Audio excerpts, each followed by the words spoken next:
Hello YouTube family and welcome back to my channel. If this is your first time here, my name is McKinney and I love making videos about capsule wardrobing and how to make sustainable style easy and effortless. In today's video, I want to talk about 7 of the most common roadblocks that I see when people try to develop capsule wardrobes. These are definitely collected based off of the experience of some of my friends and family, but also from my own experience in learning how to capsule wardrobe and going on this 3-year-long journey. On the way, I definitely have collected some knowledge that has helped me navigate how to really put together a capsule wardrobe. And so I would like to share some of the most common roadblocks and some ways that you can either solve those or help to avoid them in the first place. But before we get started, if you could please give this video a thumbs up if you like content like this, or if this video is helpful to you. Please subscribe to my channel below if you would like to see more content like this, and comment down below if any of these roadblocks really relate to you, or if you're going through any of them right now, or if there are any roadblocks that I forgot to mention. I would love to hear what you're going through down in the comments. Let's go ahead and get started. So the very first roadblock that you can experience when you're putting together a capsule wardrobe is analysis paralysis. Now, analysis paralysis is a term I got from this book right here, Atomic Habits by James Clear.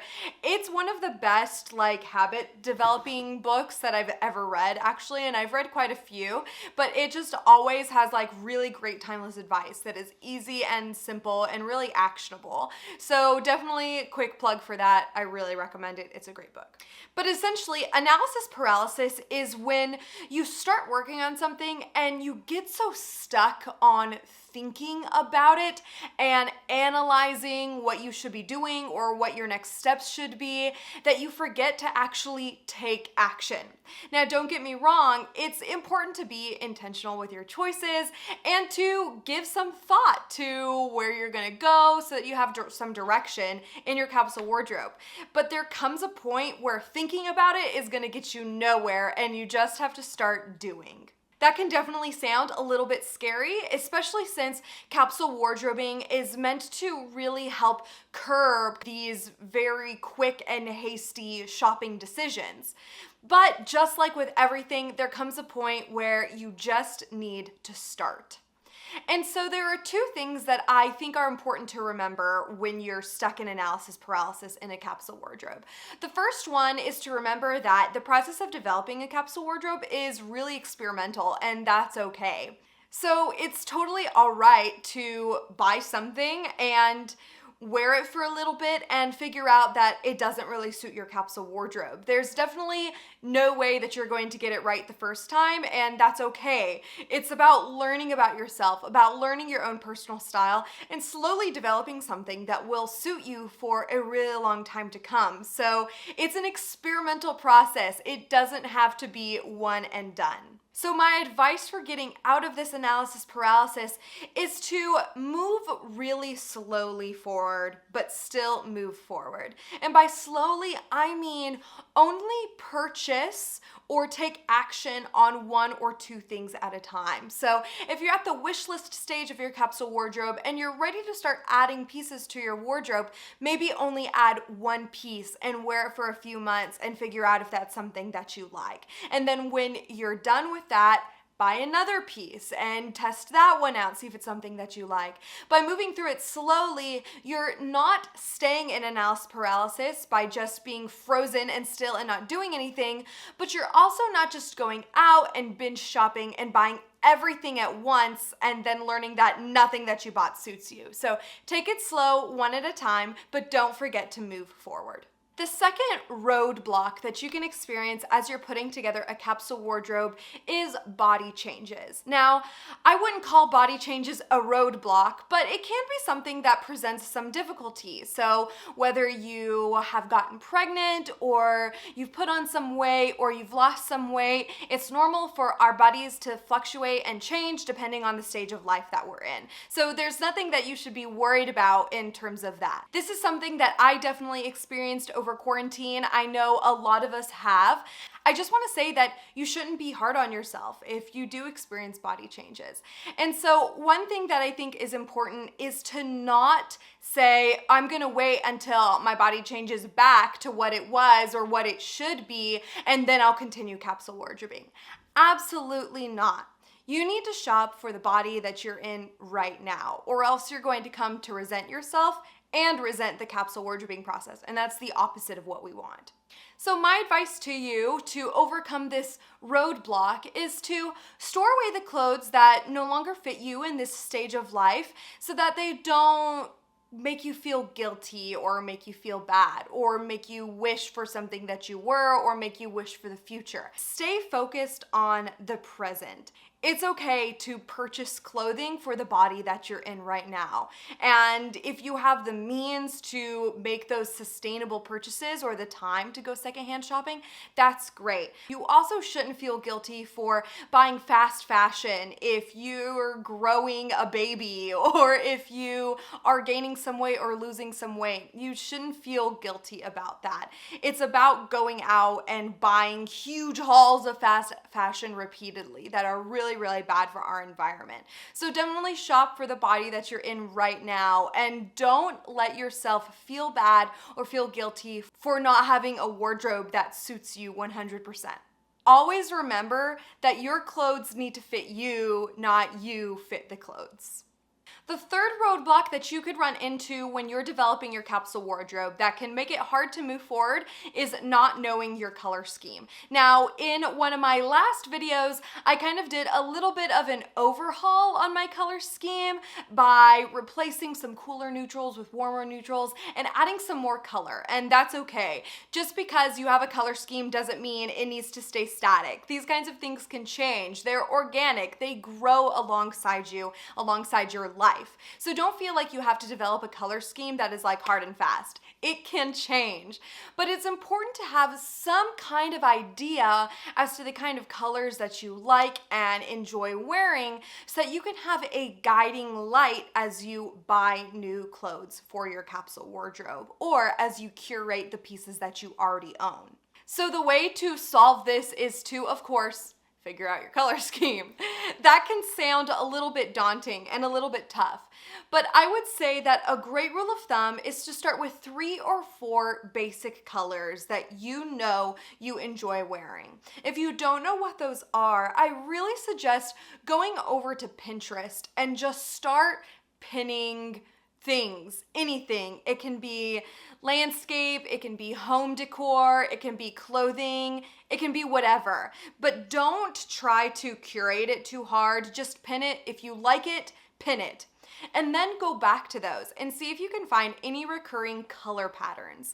So if you pin everything with the color orange in it and you didn't even consciously realize that you were pinning it with the color orange, but you noticed that that's a theme that comes up, it could be that orange is a color that you gravitate to and love and would really enjoy wearing. And then you can play around. Do you want something more muted? Do you want something richer or brighter? Do you want something kind of ashy? Do you want something with a little bit more brown, or do you want something with a little bit more red? So you can play around with that, but just let yourself pin and find inspiration and then go back through and see if you find any continuous color themes throughout, and that can help you narrow down to 3 or 4 colors that can help be the beginning of a color scheme that will help you out throughout the rest of the process. The fourth roadblock that you can run into when you begin capsule wardrobing is falling back into shopaholic habits. Now, this is really easy to do, I know from experience. Especially when we come to the idea of capsule wardrobing and we think to ourselves, wow, this is an opportunity for me to get rid of everything that I own and buy all new things. First of all, that definitely isn't the point of capsule wardrobing. Please, please, please make use of things you already have if you can, if they fit you, if you like them. Don't force it, but if you have those pieces that you love and you want to keep, please don't get rid of them just for the sake of starting with a clean slate. If you do find yourself falling into shopaholic tendencies, I really want to say that a game changer for me was creating a wish list and sticking to it. That does a couple of things for you. First of all, it forces you to slow down, to sit with yourself and your wants and your needs, and to really figure out, okay, what is it that I need and want in the future? You can have both of those, both needs and wants. You don't have to have just needs. But it just forces you to be intentional about it. There's something about the act of typing or writing down, just externalizing something from inside your mind to outside that makes you be more thoughtful about it. And I think that is so, so important. It also gives you something to look forward to. So a lot of the times when we go shopping and we go without direction, we just end up purchasing whatever we see or like in the moment. But if we have a long-term goal, thanks to our wish list, we can keep that in our minds and use that as a benchmark. So we don't have to buy everything we see in a display window or something that catches our eye online or on social media. I think it's really handy to have something that you can look forward to and work towards. And number 3, it just kind of keeps you responsible. If you purchased something that wasn't on your wish list, then you should go back and reevaluate if that item actually filled a position in your wish list. So let's say that you had a cardigan on your wish list, but you ended up buying a turtleneck. Well, does the turtleneck fulfill the role of the cardigan? If it does, go ahead and mark the cardigan off the list. If it doesn't, then you can kind of say, okay, this was maybe an unnecessary purchase. Let me just be more careful in the future. So it just is something to hold you accountable. Just another little tidbit on this point. I think it's important to make it clear that shopping secondhand is not an excuse for binge shopping. I'll say it again.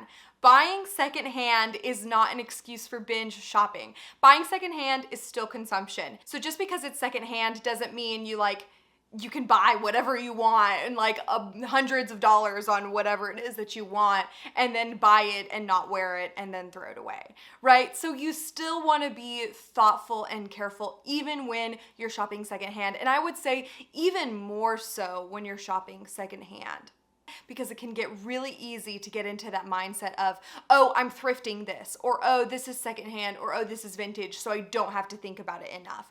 I would say that you definitely want to still put thought into it. The 5th roadblock that we can run into whenever we're capsule wardrobing is paying too much attention to other people's capsules and not enough attention on what's going on internally. This is something I definitely did when I started capsule wardrobing, and 3 years later, right now, I'm experiencing the consequences of that.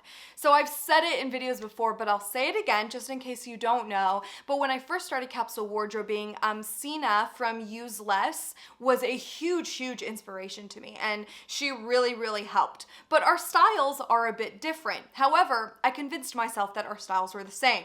And so I modeled my beginning capsule wardrobe very much after hers. And now that I'm really settling into a personal style that is uniquely me, I'm finding that there are several pieces in my wardrobe that I don't wear as much. Or there are colors in my wardrobe, like gray, for example, that I mentioned in a couple videos back, that just do not suit me or suit my personality. So it's important to pay attention to what's inspiring you instead of paying attention to other people's capsules and just copying them straight on. You can definitely use them as inspiration, but at the end of the day, your capsule needs to suit you and only you. The 6th roadblock that we can run into when we are capsule wardrobing that can make us feel like we want to give up is just feeling bored by our closet and our clothes. It's easy, especially when you're right in the middle of the process, to feel really bored with, okay, I have a black t-shirt, I have a white t-shirt, and I have a pair of jeans. What am I supposed to do with that? And I would say you could do a lot with that depending on the accessories that you have, but it can still feel kind of boring. I don't have any standout character pieces yet, and that's okay. Remember that it's all part of the process and that it's normal to feel bored. We're not meant to feel entertained or excited about our wardrobe all of the time. It's only natural that something that stays consistent in your life is going to get a little bit boring sometimes. And a good way to remedy that is to a couple of things. One, look at your wardrobe with new eyes by shopping your closet. You can either do that by watching my outfit videos or watching other outfit videos, going on Pinterest, and just finding new ways to style the basics that you already have. Playing dress up is a really good way to insert new life into your wardrobe without having to purchase anything new. Another thing is that this may be time to reevaluate your colors. If what you have feels excruciatingly boring to you no matter what, it might be time to go back to your color scheme and add an accent color that will bring new life and complement your other pieces really beautifully. Another way is by researching accessories. I think accessories are such a good way to dress up your basics. So not only dressing up your basics by styling them in new ways, but by adding scarves or hats or bags or shoes, jewelry, really fun earrings, something that is eye-catching. I've been really into big belts lately and I've been wanting to add maybe a vintage one to my closet because it's a really great way to just take your outfit to the next level and to make it even more personal. So pay attention carefully to the kind of accessories that you have and to the kind of accessories that you could add that would make your wardrobe feel less boring. And the last thing that I like to do whenever my capsule wardrobe begins to feel a little bit boring is look into adding one trendy item. Now, I want to be really careful here. Whenever I try to add a trendy item, I still want it to be something that is not so on the nose trendy, something that still I think has a really long life ahead of it. So for example, a big trend last year was these big chunky Chelsea boots. And I think that is a really fun thing to add to your closet because Doc Martens have been around and have been a classic silhouette for several years. So just because you're playing into something that's trending now doesn't mean that you can't wear it for years to come. So by adding one trendy piece, whether that's a top or bottoms, or whether that's an accessory, something like a hair clip or a scarf or something like that, you can bring new life into your wardrobe, feel really current, but still feel super classic. And the last roadblock that people run into when they start capsule wardrobing is time. Finding time to make it work. Almost every single person that I've spoken to about doing maybe like a consultation or starting capsule wardrobing, they all say, I would love to do this, but I just don't have the time to put my energy into it. And I totally get it. Capsule wardrobing can feel a little bit daunting, especially at the beginning when you don't know where you're going or what you're doing. And to that I say, try to break the process down into manageable and quick steps. So if you're just starting, saying, okay, today I'm going to take a couple of hours, try to pinpoint my personal style. Not that you can pinpoint your personal style in a couple of hours, but I'm just going to start researching what my personal style might be or what it is. I'm going to pin some things on Pinterest for a couple of hours. Okay, great. And then you wait a couple weeks, let that process. The next thing you do, all right, now I'm going to identify a color scheme. Wait a couple weeks. Now I'm going to start looking at what kind of all-year basics would really suit my lifestyle. Wait a couple of weeks. Now I'm going to put together a wish list. Now I'm going to start buying one piece at a time. So if you break it down into really manageable steps, you can put a little bit of time in here and there, and eventually, before you know it, you have yourself a capsule wardrobe. It will take longer, but the end result is totally worth it. I'm going to pin some things on Pinterest for a couple of hours. Okay, great. And then you wait a couple weeks, let that process. The next thing you do, all right, now I'm going to identify a color scheme. Wait a couple weeks. Now I'm going to start looking at what kind of all-year basics would really suit my lifestyle. Wait a couple of weeks. Now I'm going to put together a wish list. Now I'm going to start buying one piece at a time. So if you break it down into really manageable steps, you can put a little bit of time in here and there, and eventually, before you know it, you have yourself a capsule wardrobe. It might take more time when the steps are slow and small, but in the end, the result will totally be worth it. So even if you don't have a huge chunk of time or a season of life where you could feel like you can dedicate a lot of time, I would say don't worry about it. There's still definitely ways that you can try capsuling by breaking it down into small, manageable steps. All right, everybody, thank you so much for joining me for today's video. I hope that it was helpful for you. These roadblocks were definitely big things in my own experience when I started capsule wardrobing. So hopefully they provide you some guidance as to how to navigate these roadblocks and how to avoid them or to take care of them. I want to thank you so much for joining me for today's video. It's an absolute honor to spend this time with you today. Please don't forget to give this video a thumbs up if it was helpful for you. And if you would like to see more content like this, please subscribe below. It would mean the world to me. Comment and let me know if there are any roadblocks that you're experiencing in your capsule wardrobe that I didn't mention in this list. I'd love to see what you're going through and maybe try to give some advice if I can. I hope that you all have an awesome week, and I will see you in the next video. Bye!